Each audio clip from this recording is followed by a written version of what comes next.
Good morning વિદ્યાર્થી મિત્રો. અત્યાર સુધી સ્વાધ્યાય 7ના 11 દાખલાઓ આપણે જોયા.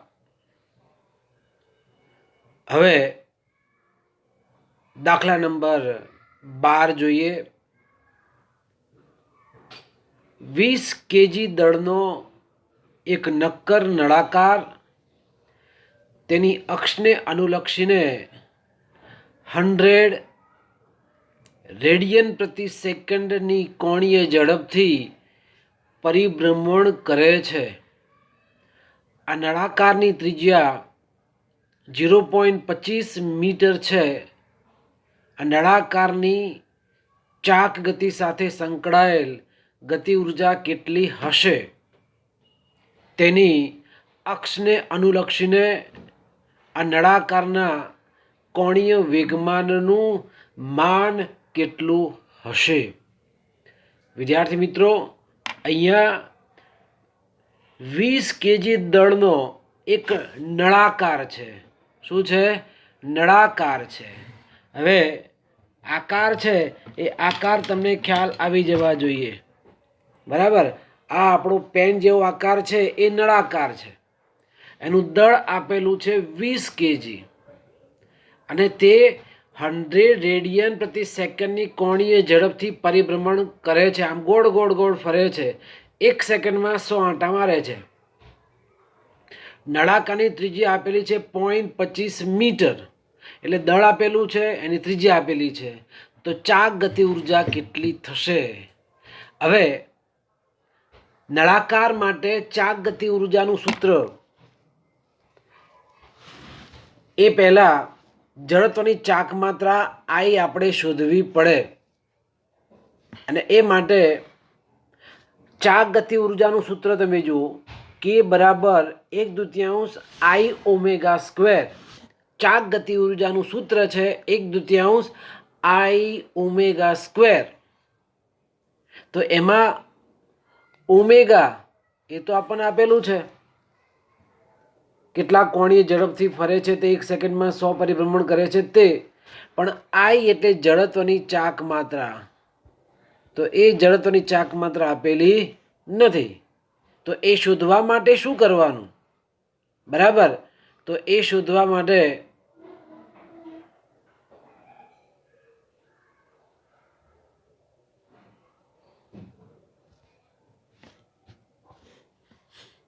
જડત્વની ચાક માત્રા આઈ બરાબર 1/2 એમ આર સ્ક્વેર. અગાઉ પણ આપણે કીધું કે આવા સૂત્રો આપણે યાદ રાખવાના છે, ગોળા માટે કે રિંગ માટે કે નળાકાર માટે. તો નળાકાર માટે જડત્વની ચાક માત્રા બરાબર 1/2 એમ આર સ્ક્વેર. ચલો, એમ એટલે દળ. દળ કેટલું આપેલું છે? 20 કેજી આપેલું છે. આર ત્રિજ્યા કેટલી આપેલી છે? નળાકારની 0.25 મીટર આપેલી છે. તો 1/2 એમ અને આરની જો કિંમત મૂકવામાં આવે તો 0.625 કિલોગ્રામ મીટર સ્ક્વેર જેટલું જડત્વની ચાક માત્રાનું મૂલ્ય મળે. તો આ નળાકાર માટે જડત્વની ચાક માત્રા આપણને મળે. હવે પહેલાં તો અહીંયા ગતિ ઉર્જા શોધવાની છે. શું શોધવાનું છે? ગતિ ઉર્જા શોધવાની છે. તો ગતિ ઉર્જા કે બરાબર સૂત્ર તમે જુઓ 1/2 આઈ ઓમેગા સ્ક્વેર. ગતિ ઉર્જાનું સૂત્રમાં 1/2 આઈ ઓમેગા સ્ક્વેર. આઈ આપણે શોધ્યું 0.625 અને ઓમેગાનું મૂલ્ય કેટલું હતું? 100 હતું. તો 1/2 ગુણ્યા 0.625 ગુણ્યા 100 નો સ્ક્વેર એટલે 3125 જૂલ જેટલી એની ચાક ગતિ ઉર્જા હશે. બરાબર. બીજું રકમની અંદર તમે જુઓ શું બીજું શોધવાનું છે? કોણીય વેગમાન શોધવું છે. કોણીય વેગમાન એટલે એલ, અને આપણે સૂત્ર ખબર છે એલ બરાબર આઈ ઓમેગા. આઈ જડત્વની ચાક માત્રા શોધેલી છે અને ઓમેગા એનું મૂલ્ય પણ આપણને ખબર છે. તો સૂત્રમાં કિંમત મૂકતા કોણીય વેગમાન એલ બરાબર આઈ ઓમેગા 0.625 ગુણ્યા 100 બરાબર 62.5 જૂલ સેકન્ડ જેટલો જવાબ આવે. તો આ પ્રશ્ન મોસ્ટ આઈએમપી છે. બે સૂત્રો આપણા ધ્યાનમાં લેવાના. એક, જડત્વની ચાક માત્રા નળાકાર માટે, નળાકાર છે ને માટે 1/2 mr². એના પછી જે શોધવાનું છે ગતિ ઉર્જા, ગતિ ઉર્જાનું સૂત્ર કે બરાબર 1/2 I⍵². ત્રીજું સૂત્ર કોણીય વેગમાન L બરાબર I⍵. આમાંથી ટૂંકો પ્રશ્ન પણ પૂછાઈ શકાય. MCQ લેવલમાં બનાવવો હોય તો પણ આપણે સૂત્રો 3 યાદ રાખવાના. જે પૂછ્યું હોય એ સૂત્ર એપ્લાય કરીને જવાબ આપણે શોધી શકીએ. નેક્સ્ટ ક્વેશ્ચન્સ, અને એમાં રકમ જરા વાંચું છું, તમે પણ મારી સાથે સાથે જરા અંદર જોતા જાઓ. એક બાળક તેના 2 હાથ પહોળા કરીને ટર્ન ટેબલના કેન્દ્ર પર ઊભો છે. ટર્ન ટેબલ એટલે ગોળ ગોળ ગોળ ફરતું ટેબલ. ટર્ન ટેબલ એ 40 રિવોલ્યુશન પર મિનિટ એટલે કે 1 મિનિટમાં 40 આંટાઓ ફરે છે ની કોણીય ઝડપથી ભ્રમણ કરે છે. ટર્ન ટેબલ એટલે આપણું ડાઇનિંગ ટેબલ હોય ને એવું ગોળાકાર ટેબલ હોય, અને ઉપરનું ટોપ છે એ ટોપ ગોળ ગોળ ગોળ ફરે છે, એને આપણે કહીશું ટર્ન ટેબલ. બરાબર. આપણી કેન્ટીનમાં તમે ગોળ ટેબલ છે. કેન્ટીનની અંદર ચીઝ બોલ ખાવા જાઓ કે સમોસા ખાવા જાઓ કે કોલ્ડ ડ્રિંક પીવા જાઓ, ત્યારે ત્યાં બેસો છો ચેર ઉપર, તમારી આજુબાજુ જે વચ્ચેના ભાગમાં જે ગોળ ટેબલ છે પણ જો એ ફરતું હોય ઉપરનું ટોપ, એને કહેવાય ટર્ન ટેબલ. તો એ ટર્ન ટેબલ 40 રિવોલ્યુશન પર મિનિટની કોણીય ઝડપથી એ ફરે છે. જો આ બાળક તેના હાથોને પાછા વાળે અને તેનાથી તે તેની જડત્વની ચાક માત્રાનું મૂલ્ય ઘટાડીને તે તેની પ્રારંભિક જડત્વની ચાક માત્રાના મૂલ્યના 2/5 ગણું કરે તો તેની કોણીય ઝડપ કેટલી હશે? ટર્ન ટેબલ ઘર્ષણ રહિત ફરે છે તેમ ધારો. હાથની મૂવમેન્ટ જો ચેન્જ કરે, બરાબર, તો કોણીય ઝડપમાં ફેરફાર થાય ને થાય. બરાબર. તો એ સંદર્ભની અંદર અહીંયા આપણે શોધવાનું થશે. બી, દર્શાવો કે બાળકના પરિભ્રમણની નવી ગતિ ઉર્જા તેના પ્રારંભિક પરિભ્રમણની ગતિ ઉર્જા કરતાં વધુ છે. ગતિ ઉર્જામાં થતો આ વધારો તમે કેવી રીતે સમજાવશો? એ પોર્શન પણ પૂછાઈ શકાય. બી જોઈન્ટ ન કરવું હોય તો પણ માત્ર એ પોર્શનથી પણ 2 માર્ક્સનો પ્રશ્ન મળી શકે આમાંથી. બરાબર. જરૂરી નથી કે આખો જ પ્રશ્ન અહીંયા તમને પૂછે એક્ઝામિનર. પહેલાં બાળક 2 હાથ ખુલ્લા કરે છે અને એ વખતે પહોળા હાથ કરે છે ને પછી હાથ નીચે કરે છે.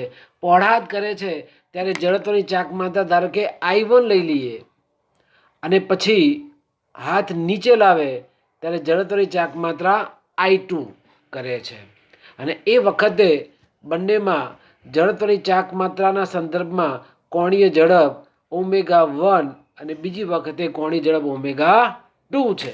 એટલે જ્યારે હાથ ખુલ્લા ત્યારે કોણીય ઝડપ ω, હાથ નીચે લાવે છે ત્યારે કોણીય ઝડપ ω2 થાય છે. જે રકમમાં કીધું છે એ પ્રમાણે, કે રકમમાં કીધું છે કે શરૂઆતમાં 2 હાથ પહોળા કરે છે અને પછી એ 2 હાથ એ પાછા વાળે છે.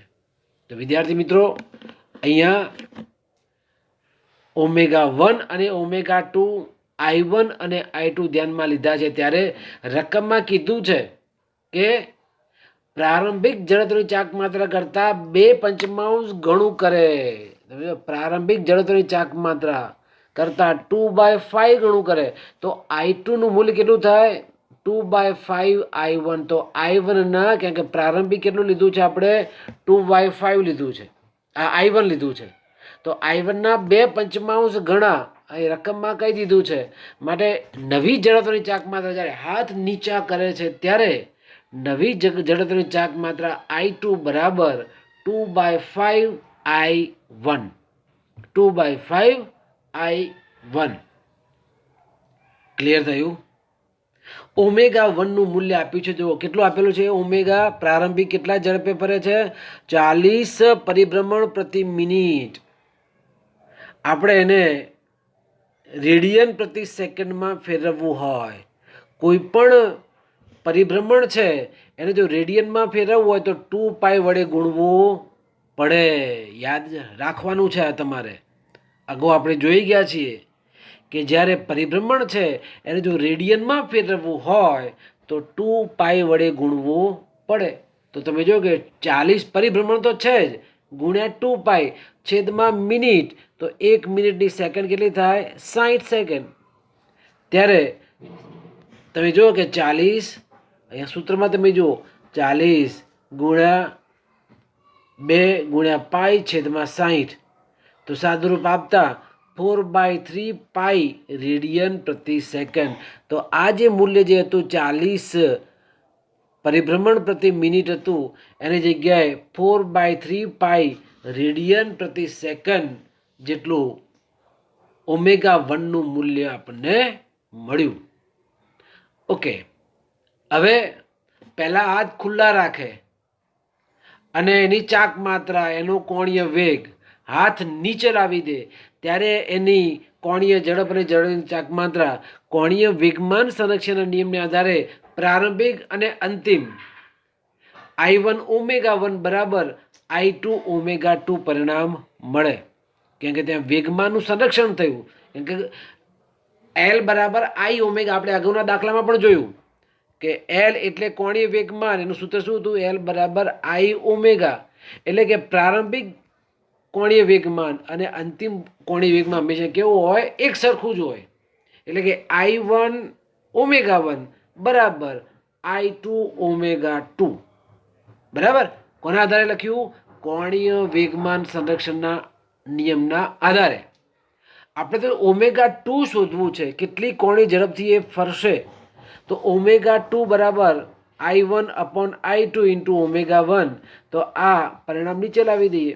તો ઓમેગા 2 બરાબર I1 upon I2 into omega 1. પણ I1 અને I2 નો ગુણોત્તર કેટલો થયો તમે જુઓ. અહીંયા આ સૂત્રથી તમે જુઓ કે ત્યાં I1 અપોન I2, આના આધારે આપણે લખી શકીએ I1 અપોન I2 બરાબર કેટલું મળે? 5/2 મળે કે ના મળે? જે આપણે ડાયરેક્ટ આ પરિણામની અંદર આપણે મૂકી દઈશું. તો I1 અપોન I2 બરાબર 5/2 ઓમેગા 1. પણ ઓમેગા 1ની કિંમત કેટલી આપણે શોધી? 4/3π. તો આપણે અહીંયા કિંમત મૂકી દઈએ 5/2 ઇન્ટુ 4/3π એટલે 10π/3 રેડિયન પ્રતિ સેકન્ડ જેટલો જવાબ મળે. તો હવે તમે જુઓ, જ્યારે એ બાળક જ્યારે હાથ ખુલ્લા રાખીને ઊભું છે ત્યારે એની જે ટર્ન ટેબલ છે એની કોણીય ઝડપ 4/3π રેડિયન પ્રતિ સેકન્ડ જેટલી હતી. પણ એ બાળક હાથ જ્યારે નીચે કરી દે છે ત્યારે એની નવી કોણીય ઝડપ 10π/3 રેડિયન પ્રતિ સેકન્ડ જેટલી મળે છે. બરાબર. કેમ કે આપણા જે પ્રશ્નમાં કોણીય ઝડપ શોધવી છે જ્યારે એ હાથ પાછા વાળી દે છે ત્યારે. ખ્યાલ આવ્યો? ચાલો નેક્સ્ટ આગળ જોઈએ. એક તો ગતિ ઉર્જાના સંદર્ભમાં બાળકના પરિભ્રમણની નવી ગતિ ઉર્જા પ્રારંભિક ગતિ ઉર્જા કરતાં વધારે છે એ આપણે અહીંયા ચકાસીએ. ગતિ ઉર્જાનું સૂત્ર અગાઉના દાખલામાં જોયું. કે બરાબર ગતિ ઉર્જા બરાબર કે બરાબર સૂત્ર શું હતું? 1/2 I ઓમેગા સ્ક્વેર બરાબર 1/2 I ઓમેગા સ્ક્વેર. તો અહીંયા પ્રારંભિક ગતિ ઉર્જા K1 બરાબર 1/2 I1 ઓમેગા 1 સ્ક્વેર. અંતિમ ગતિ ઉર્જા 1/2 I2 ઓમેગા 2 નો સ્ક્વેર. હવે બંને ગતિ ઉર્જાનો ગુણોત્તર લઈ લઈએ તો K2 upon K1 1/2 I2 omega 2 square upon 1/2 I1 omega 1 square. 1/2 બંનેમાં આવે તો એ શું કરી શકીએ? આપણે કેન્સલ કરી શકીએ. તો સૂત્ર શું મળે?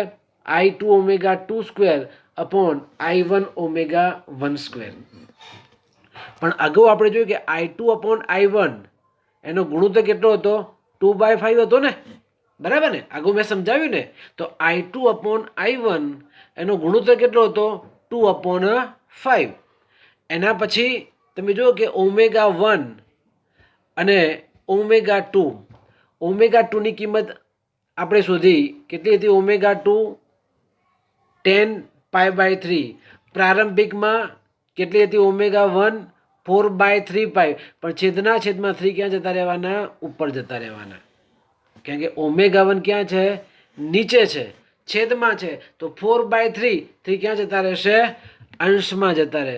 એટલે તમે જુઓ કે જ્યારે સાદરૂપ જ્યારે આપવાનું થાય ત્યારે I2ω2² I1ω1² બરાબર I2/I1 ની જગ્યાએ 2/5 10π/3 × 3/4π² એટલે આ બધા જ મૂલ્યો જો અહીંયા 3 કેન્સલ થઈ જવાનું. બરાબર? પાઈ પણ જતા રહેવાના. તો હવે પાઈ કેન્સલ કેટલું મળ્યું? 10/4. તો 10^2 5 અને 4^2 2 અને એનો વર્ગ કરો એટલે 2 વખત મૂકો 5/2. પણ આગળ તો કેટલી કિંમત આપેલી છે? 2/5 આપેલી છે. તો 5 5 2 2 કેન્સલ. તો શું વધ્યું? 5/2 એટલું જ વધ્યું ને. અને એ સંદર્ભમાં અહીંયા આપણો જવાબ કેટલો છે? 5/2 એટલે 5/2 એટલે K2/K1. તમે જુઓ આ K2/K1 બરાબર 5/2. તો K2 બરાબર 2.5 K1. એનો મતલબ એ થાય કે જ્યારે એ બાળક હાથ છે એ હાથ જ્યારે નીચા કરી દે છે ત્યારે એની નવી ગતિ ઉર્જા છે તે પ્રારંભિક ગતિ ઉર્જાના 2.5 ગણા જેટલી વધારે છે તેમ કહેવાય. આમ બાળક હાથ નીચે સીધો કરે ત્યારે ચાક ગતિ ઉર્જા પહોળા હાથ રાખ્યા હોય ત્યારે મળતી ચાક ગતિ ઉર્જા કરતાં 2.5 ગણી વધે છે. આ ચાક ગતિમાં થતો વધારો શા માટે એવું કહી શકાય? વધારો બાળકની પોતાની આંતરિક ઉર્જાને કારણે આવું પરિણામ છે એ પરિણામ આપણને મળે. તો વિદ્યાર્થી મિત્રો, આ 3 માર્ક્સમાં કે 4 માર્ક્સમાં પ્રશ્ન પૂછવો હોય તો પૂછાઈ શકાય અને એ આપણે અહીંયા સમજ્યા. નેક્સ્ટ ક્વેશ્ચન જોઈએ.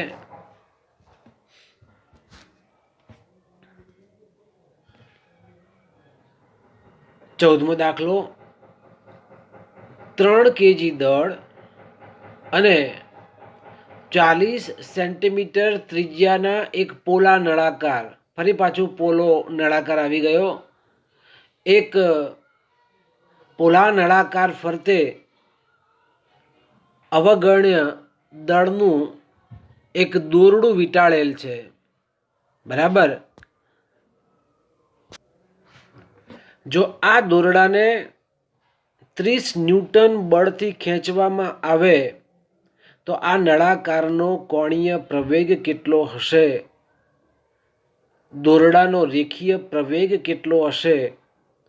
એમ ધારો કે અહીંયા દોરડું સરકતું નથી.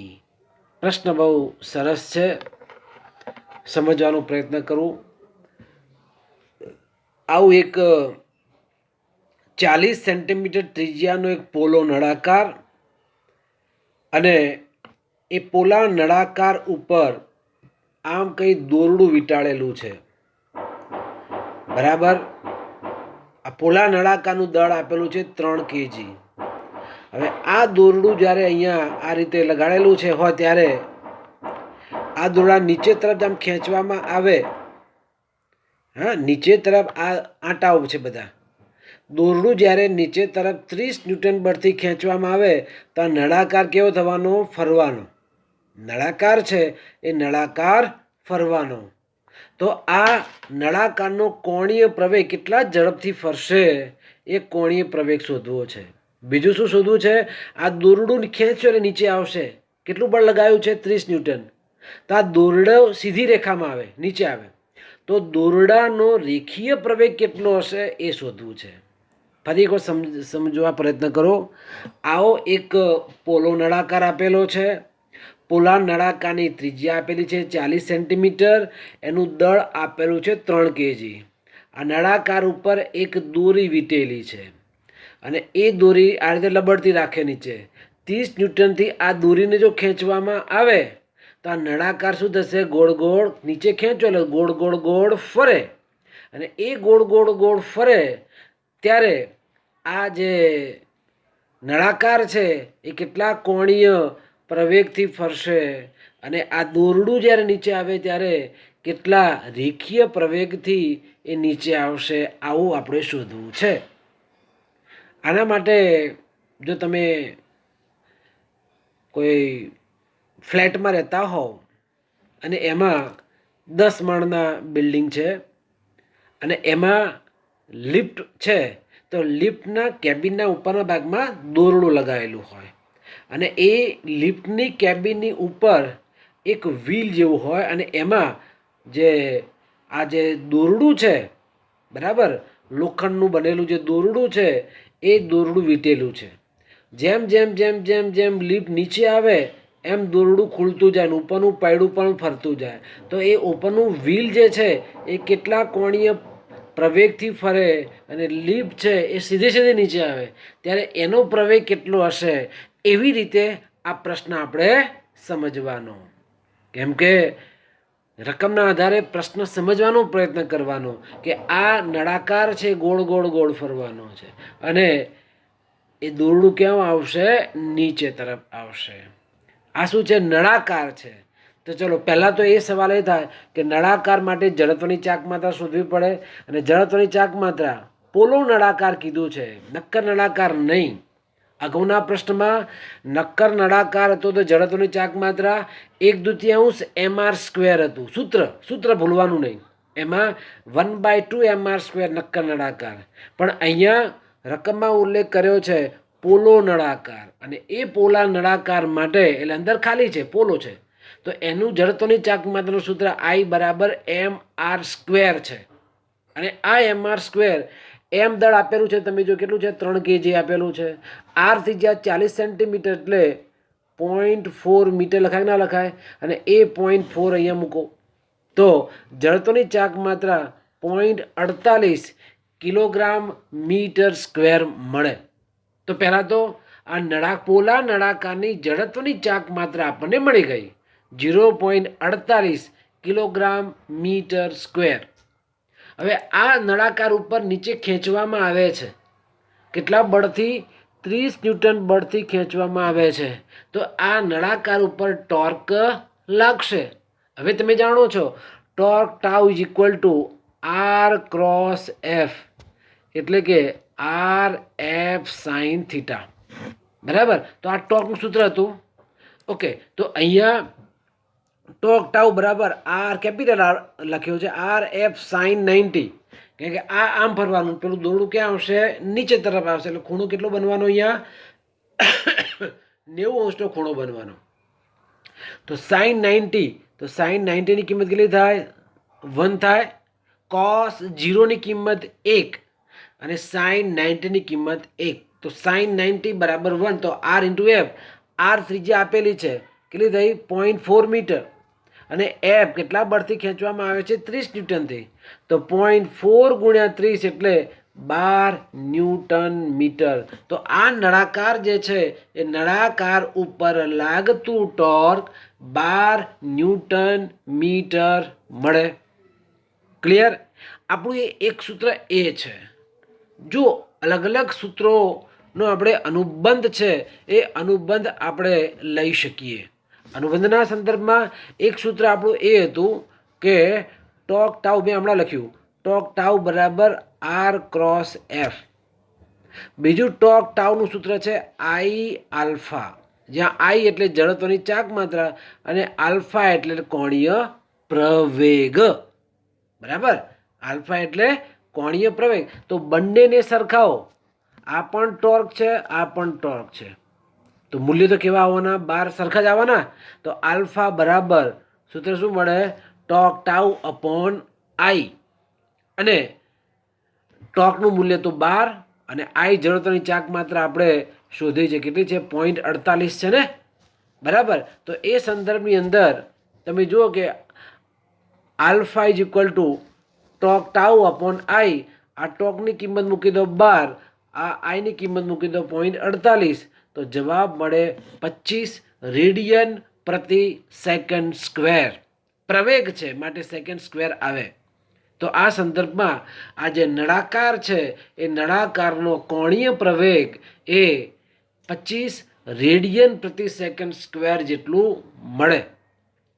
હવે આ રીતે ફરે છે ત્યારે સ્પર્શીય પ્રવેગ આર આલ્ફા અને ત્રિજ્યાવર્તી પ્રવેગ એ આર બરાબર 0 થશે, કેમ કે ત્રિજ્યામાં એને પ્રવેગ નથી મળતો, એને મળે છે હંમેશાના સ્પર્શથી એને પ્રવેગ પ્રાપ્ત થાય છે. એ ટી એવું લખેલું છે, જો સ્પર્શીય પ્રવેગ માટે એ ટી બરાબર આર આલ્ફા, ત્રિજ્યાવર્તી એટલે રેડિયલ એટલે એ આર બરાબર 0, અને પેલો સ્પર્શીય પ્રવેગ છે, બંને અલગ અલગ છે. ક્લિયર? તો સ્પર્શીય પ્રવેગ અને ત્રિજ્યાવર્તી પ્રવેગ નીચે તરફ આવે છે તે તો બે ઘટકો થયા. તો એ સંદર્ભમાં રેખીય પ્રવેગ એ બરાબર વર્ગમૂળમાં a t square plus a r square, પણ એટી બરાબર આર આલ્ફા સ્પર્શીય પ્રવેગ માટે આપણું સૂત્ર હતું એ બરાબર આર આલ્ફા. તો એ સંદર્ભમાં આર આલ્ફા આ તો 0 છે જ, તો એની કિંમત કેટલી સુધી છે આપણે 0.4 છે ને, અને આલ્ફાની કિંમત કેટલી છે 25 આપી દીધેલી છે રકમમાં.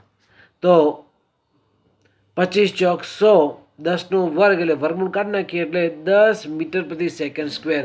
તો આ જ્યારે ગોળ ગોળ ગોળ ફરશે એનો કોણીય પ્રવેગ આપણે શોધ્યો 25, પણ એ સંદર્ભમાં જે દોરડું છે એ નીચે 10 મીટર પ્રતિ સેકન્ડ સ્ક્વેરના રેખીય પ્રવેગથી નીચે તરફ આવશે. તો અહીંયા આ પોલો જે નળાકાર હતો એ પોલા નળાકાર માટે કોણીય પ્રવેગ શોધ્યો, અને એમાંથી આ જે 30 ન્યૂટન જેટલા બળથી જે દોરડું જ્યારે ખેંચવામાં આવે છે ત્યારે દોરડાનો રેખીય પ્રવેગ 10 મીટર પ્રતિ સેકન્ડ સ્ક્વેર જેટલો પ્રાપ્ત થઈ જાય છે. સમજણ પડી?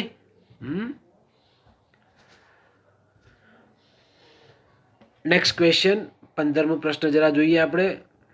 અને એ 15મા પ્રશ્નની અંદર એક રોટરને, રોટર એટલે કોઈ એને મોટરની જેમ ફેરવે છે તે, એક રોટરને 200 રેડિયન પ્રતિ સેકન્ડ એક સમાન કોણીય ઝડપ જાળવવા માટે એન્જિન 180 ન્યૂટન મીટર ટોર્ક પ્રસ્થાપિત કરવું આવશ્યક છે. તમે જો આમ એક વસ્તુને આમ ફેરવો તો પહેલાં ફરશે, પણ ધીમે ધીમે ધીમે કેવું થાય, એ ધીમે ધીમે ફરી પછી એક સમયે અટકી જાય. પણ જો એને સતત જો ફેરવવું હોય તો સતત આપણે બાહ્ય બળ એપ્લાય કરવું પડે, તો જ એ નિયમિત વેગથી એ ફરે. સાયકલ તમે ચલાવતા હો, સાયકલમાં તમે પેન્ડલ મારો પહેલાં, અને પેન્ડલ માર્યા પછી સ્થિર કરી દો તમારા પગ, તો સાયકલ છે એ સાયકલ ધીરે ધીરે ધીરે ધીરે એના પૈડાઓ છે એ પૈડાઓ એની ઝડપ ઘટાડશે, અને એક સમય એવું પૈડા કેવા થઈ જશે, સ્થિર થશે. પણ જો એક જ ધારી સ્પીડથી તમારે સાયકલ જો ચલાવવી હોય તો તમારા પગ વડે એક ધારું પ્રયત્ન બળ લગાડવું પડે, એક ધારું ટોર્ક આપવું પડે. તો એ જ રીતે અહીંયા એક રોટરને 200 રેડિયન પ્રતિ સેકન્ડ, કેટલો 200 રેડિયન પ્રતિ સેકન્ડ જેટલો સમાન કોણીય ઝડપ પ્રાપ્ત કરવો છે ત્યારે 180 ન્યૂટન મીટર ટોર્ક એને આપવું પડે છે નિયમિત રીતે. કેટલું? 180 ન્યૂટન મીટર ટોર્ક એને આપવું પડે છે, તો જ એ એક ધારી ઝડપથી, એક ધારી એટલે 200 રેડિયન પ્રતિ સેકન્ડની ઝડપથી એ આગળ જશે. તો એન્જિનને કેટલો પાવર આવશ્યક છે? એક સરખા પેન્ડલ મારવા છે તો તમારામાં પાવર કેટલો હોવો જોઈએ? એક સરખા પેન્ડલ મારવા છે પણ તમારામાં પાવર જ ના હોય તો ટાઈ ટાઈ ફિશ, થાકી ગયા સાહેબ, હવે તો ના, હવે તો એવી જ સ્પીડ ના થાય, તો પછી પાવર ઓછો પડે ને. તો આપણે સતત પાવર લેવો છે તો કેટલો પાવર જોઈએ એ આપણે અહીંયા જોયું. એમ ધારો કે એન્જિન 100% કાર્યક્ષમ છે એવું માની લઈએ છે, હોય નહીં, જો કે આપણે ચેપ્ટરમાં જોઈશું આગળ ઉપર એન્જિનની કાર્યક્ષમતાવાળું સૂત્ર આવશે એમાં, બરાબર, પાર્ટ 2ની અંદર. તો અહીંયા એ કેટલો પ્રવેગ છે 200 રેડિયન પ્રતિ સેકન્ડ. બીજું આપ્યું છે torque 180 newton metre. Simple question છે. પાવર પી બરાબર ટોર્ક ગુણ્યા કોણીય ઝડપ એટલે 180 ગુણ્યા 200 એટલે 3600 વોટ અથવા તો 36 કિલો વોટ કહીએ તો પણ ચાલે. તો આપણે 36 કિલો વોટ જેટલો પાવર જો આપીએ તો 180 ન્યૂટન મીટર ટોર્ક એ રોટરને મળે અને તો રોટર છે એ 200 રેડિયન પ્રતિ સેકન્ડની કોણીય ઝડપથી એ ફરે. તો તમે જો કે 36 કિલો વોટ જેટલો પાવર એને જોઈએ. નેક્સ્ટ ક્વેશ્ચન અગત્યનો ક્વેશ્ચન છે આ. હું જે અગત્યના કહું એ તો ખાસ તમારે જોવાના. અગાઉનો જે 15મો પ્રશ્ન હતો એ 1 માર્ક્સના ટૂંકા પ્રશ્નમાં પૂછાય. હું વખત કહેતો જઉં છું કે આ 2 માર્ક્સમાં પૂછાય, આ 1 માર્ક્સમાં ખરા ખોટા કે ટૂંકા પ્રશ્નના સંદર્ભમાં આવી શકે. કોઈ એવો પ્રશ્ન છે કે જે 3 માર્ક્સમાં પૂછાઈ શકાય, કોઈ એવો પ્રશ્ન છે કે 4 કે 5 માર્ક્સમાં પૂછાઈ શકાય. હું વેઇટેજ કહેતો જઉં છું. એટલે તમારે પણ અમુક ટાઈમે પેન્સિલ વડે ક્વેશ્ચન સામે રિમાર્ક બુક પાસે હોય ને તો રિમાર્ક કરતા જવાનું કે કેટલા માર્કનો પ્રશ્ન હોઈ શકે, કઈ ટાઈપનું પૂછાઈ શકાય, કયો વધારે અગત્યનું સારે કીધેલું છે, એ તમારે કાળજી રાખવી પડે. અને એ કાળજીના સંદર્ભની અંદર આપણો આ 7.16 છે એ અગત્યનો દાખલો છે. એટલે ત્યાં મોસ્ટ આઈએમપી તમે લખી શકો છો. બરાબર? ઓકે, રકમ જરા હું વાંચું છું, તમે જરા શાંતિથી જોતા જાઓ. આર ત્રિજ્યાની એક સમાન તક્તીમાંથી R/2 ત્રિજ્યાના ગોળાકાર છિદ્રને કાપવામાં આવે છે. આ છિદ્રનું કેન્દ્ર મૂળ ડિસ્કના કેન્દ્રથી R/2 અંતરે છે. પરિણામી સપાટ પદાર્થનું ગુરુત્વ કેન્દ્ર શોધો. પહેલા તો એક ગોળાકાર એક ડિસ્ક તમે વિચારી લો અને એ ગોળાકાર ડિસ્ક કે જેની ત્રિજ્યા કેટલી છે R આપેલી છે. ગોળાકાર ડિસ્ક R આપેલી છે. ધારો કે આ એક ગોળાકાર ડિસ્ક છે.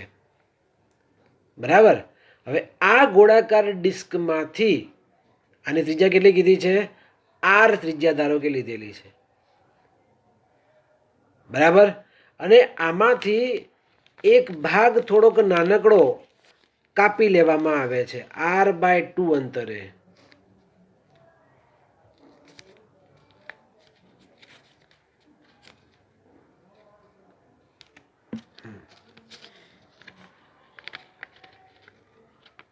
જો આવો ભાગ કાપી લીધો, આ ભાગ કાપી લીધો ને, હે? તો આ ભાગ જ્યારે કાપી લીધો છે ત્યારે હવે આનું ગુરુત્વ કેન્દ્ર ક્યાં થશે એ શોધવું છે. સમજણ પડી? પહેલાં આખી ડિસ્ક હતી અને એ R ત્રિજ્યાવાળી હતી. હવે આ R/2 ત્રિજ્યાવાળો આટલો પોર્શન મેં કાઢી નાખ્યો. તમે જુઓ. બરાબર? તો આ R/2 ગોળાકાર છિદ્રને કાપવામાં આવે છે અને આ છિદ્રનું કેન્દ્ર અહીંયા સેન્ટર ઓફ માસ આવશે, કેન્દ્ર સેન્ટર વચ્ચે. એની ત્રિજ્યા કેટલી છે? R. કેન્દ્રથી R/2 અંતરે છે. તો હવે જે બાકીનો જે ભાગ વધ્યો એનું ગુરુત્વ કેન્દ્ર આપણે શોધવું છે. પ્રશ્ન છે એ પ્રશ્ન આ રીતે આપણે સમજ્યા. બરાબર? ક્લિયર? સમજણ પડી શું કહેવા માંગે છે તે? હવે આનું ગુરુત્વ કેન્દ્ર આટલો ભાગ તો ઓછો થઈ ગયો, તો ગુરુત્વ કેન્દ્ર કેવું થશે? બદલાશે. બરાબર? ચાલો હવે અહીંયા R ત્રિજ્યાવાળી તક્તીને R/2 ત્રિજ્યાની તક્તી અને બાકીના ભાગથી બનેલું તંત્ર ગણી શકીએ. એટલે આટલું મેં તમે જો કે આ તંત્ર, આ ભાગ અને આ વર્તુળાકાર અંદરનો ભાગ કાપી નાખ્યો છે તે. તો આ બંનેના ભેગા બનેલા એક તંત્રની આપણે વાત કરીએ છીએ.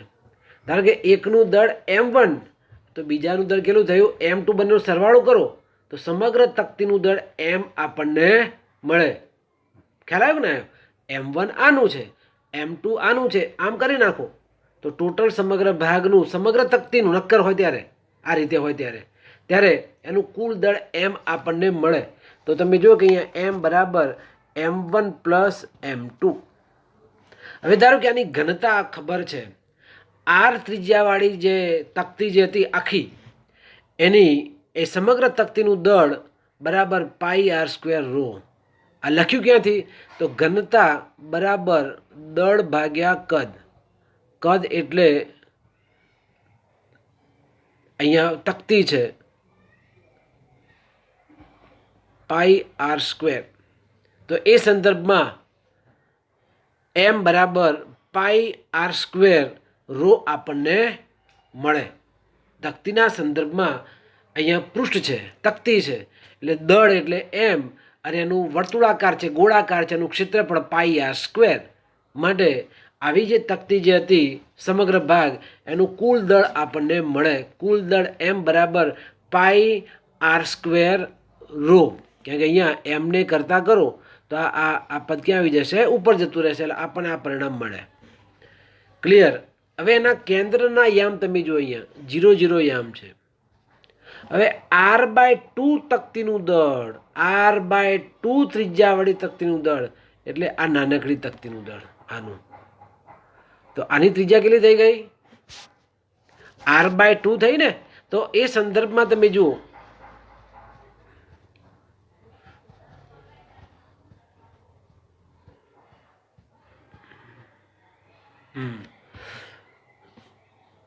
m1 તો સૂત્ર આપણું ઘનતા તો છે જ અહીંયા, અને એ વખતે એનું દળ m1 અને પાઈ ત્રિજ્યા કેટલી થઈ?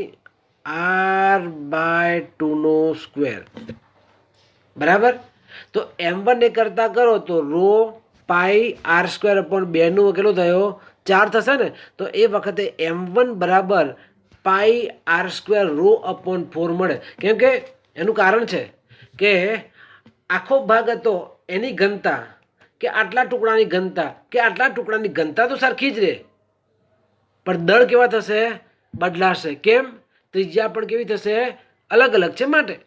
અને આથી આપણને બે પરિણામ મળ્યા, અને એ બે પરિણામના સંદર્ભમાં એક કેપિટલ M સમગ્ર ભાગનું મળી ગયું. પછી પેલા કાપેલા ભાગનું, આ કાપેલો જે ભાગ છે એનું દળ મળ્યું m1 πr² રો/4. બંનેનો ગુણોત્તર કરી નાખીએ. m1 બરાબર m/4. અહીંયા જો અહીંયા πr² રો છે ને અહીંયા πr²/4. પણ πr² એટલે શું લખી શકીએ? એમ લખાય કે ના લખાય? તો આ ભાગનું દળ કેટલું? તો કેપિટલ M/4. એટલે કે સમગ્ર જે તકતી હતી, આ સમગ્ર તકતી જે હતી એના ચોથા ભાગનું દળ આનું થશે. ક્લિયર? તો m1 બરાબર m/4 પરિણામ આપણને મળે. પછી રકમમાં કીધું છે કે આ છિદ્રનું કેન્દ્ર મૂળ કેન્દ્રથી કેટલા r/2 અંતરે આપેલું છે. તો એના યામ r/2 ને યામ 0 એમ આપણે કહી શકીએ. બરાબર? હવે આખી આ તકતી હતી એમાંથી આ બાદ કરી નાખીએ તો હવે આનું દળ કેટલું આવ્યું? તો આનું દળ એટલે m2. આ કાણું કાઢી નાખ્યું છે. તો m2 બરાબર કેપિટલ M માઇનસ m1 લખાય. પણ m1 કેટલું હતું? ચોથા ભાગનું હતું ને. આનું દળ કેટલું થયું? m/4 હતું. m/4. તો કેપિટલ M માઇનસ m/4. 4 1 4 -1 એટલે m2 બરાબર 3/4m. આમ તો સિમ્પલ પણ આપણે ડાયરેક્ટ પણ કરી શકીએ. આવી તકતીનું દળ m, આનું ચોથો ભાગ નીકળી ગયો તો આમાં કેટલા ભાગ થાય? 3 ભાગ થાય ને. આ 1 ભાગા 3 ભાગા 3 ને 4 ભાગ એટલે સમગ્ર ભાગ થઈ ગયો. તો આનું દળ એક કાણું નીકળી ગયું છે. આનું દળ m2 બરાબર 3/4m મળે. અને ધારો કે આના યામ x0 છે એમ ધારો. આનું નવું કેન્દ્ર b. કેમ કે અગાઉ આપણે જોયું કે આના યામ કેટલા મળ્યા હતા? r/2 0 લખ્યા. કેટલા લખ્યા આના યામ? જો અહીંયા લખ્યું ને અને આયામ કેટલા લખ્યા r/2 × 0 આ જે ભાગ છે એના આયામ પણ આજે બીજું જે કેન્દ્ર બી મળ્યું એટલે કે આ જે ભાગ છે આના યામ એટલે r2 બરાબર x0 મળે છે. હવે વ્યાખ્યાને આધારે દ્રવ્યમાન કેન્દ્ર RCM સૂત્ર હતું ને એ RCM બરાબર m1 r1 upon m2 r2 upon capital M. તો એ સંદર્ભમાં અહીંયા એમ જે છે એ ઉપર ગુણાકારમાં લઈ લીધું છે, નહીતર આપણે આવું સૂત્ર લખ્યું હતું RCM બરાબર દ્રવ્યમાન કેન્દ્ર m1 r1 વત્તા m2 r2 upon m1 plus m2. પણ m1 પ્લસ m2 શું છે? કેપિટલ M છે અને અહીંયા ગુણાકારમાં લઈ જાઓ ઉપર અંશમાં તો આપણને આ પરિણામ પ્રાપ્ત થઈ જાય કે RCM બરાબર m1 r1 plus m2 r2. ચલો દ્રવ્યમાન કેન્દ્રને એમ કેટલા લીધા અહીંયા 0 0. m1 નું દળ કેટલું હતું m1 આપણે લખ્યા છે, જો કેટલા છે m1 બરાબર શું મેળવ્યું હતું m/4 અને એના એમ કેટલા હતા r/2 0. બીજાનું દળ એટલે m2 કેટલું છે 3/4m અને એના એમ કેટલા ધાર્યા છે x0 ધાર્યા છે, બરાબર ને? તો m0 0 is equal to m/4 r/2 0 plus 3m/4 x0. હવે માત્ર x યામ જ સરખાવીએ આપણે તો આનો x યામ કેટલો છે 0, આનો x યામ r/2, આનો x યામ x છે. તો 0 કારણ કે 0 વડે ગુણીએ એમ તો 0 થઈ જવાનું ને. 0 બરાબર m/4 i/2 પ્લસ 3mx/4 એટલે mr અપોન અહીંયા 4 2 8 બધાને એમ નીકળી જાય, આ બાજુ પણ એમ આ બાજુ પણ એમ નીકળી ગયા. તો r/8 પ્લસ 3/4 એક સૂત્રના સંદર્ભની અંદર શું મળ્યું અહીંયા આટલું તમે જો આ શું છે r/ લખો અહીંયા r/8 પ્લસ 3/4x બરાબર આવું પરિણામ મળે r/8 પ્લસ 3/4x. 8 અને 4નો લસા કેટલો થાય 8 અને 4નો લસા 8 થાય. તો અહીંયા 4 2 8 અહીંયા 2 વડે ગુણાશે તો આપણને પરિણામ મળે શું લખાશે અહીંયા r પ્લસ 4 2 8 એટલે 6x અપોન 8 બરાબર 0. તો હવે 8 ને 0 ગણો તો 0 થઈ જવાનું. તો r વત્તા 6x બરાબર 0. તમે જુઓ કે શું થશે અહીંયા r વત્તા 6x બરાબર 0 થશે. અને એ સંદર્ભમાં અહીંયા પેલા 2 હતા છેદમાં એ સંદર્ભમાં સાદુરૂપ જ્યારે આપીશું ત્યારે છેવટે 0 is equal to r/2 plus 3x. તો 3x બરાબર માઇનસ r/2 મેં કીધું એ પ્રમાણે x બરાબર માઇનસ r/6 પરિણામ મળે, બરાબર ને? તો આપણું આપેલું જે સૂત્ર હતું r પ્લસ 6x મેં હમણાં લખ્યું તે r પ્લસ 6x બરાબર 0. તો x બરાબર માઇનસ r અપોન 6 પરિણામ મળે.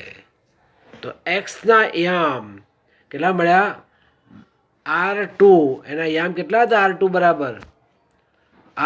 બરાબર અગાઉ આપણે r2 બરાબર r1 છે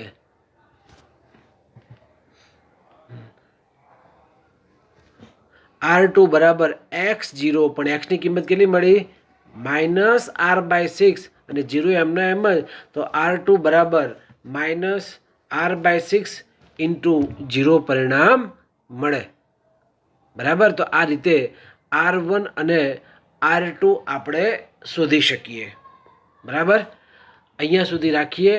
બાકીના દાખલાઓ છે એ આપણે નેક્સ્ટ લેક્ચરમાં લઈશું. દરેકે દરેક દાખલાઓ છે એ વિદ્યાર્થી મિત્રો તમારે લખી દેવાના, નોટબુકની અંદર આકૃતિ જે દોરવા જેવી લાગે છે એ તમે દોરી દેજો.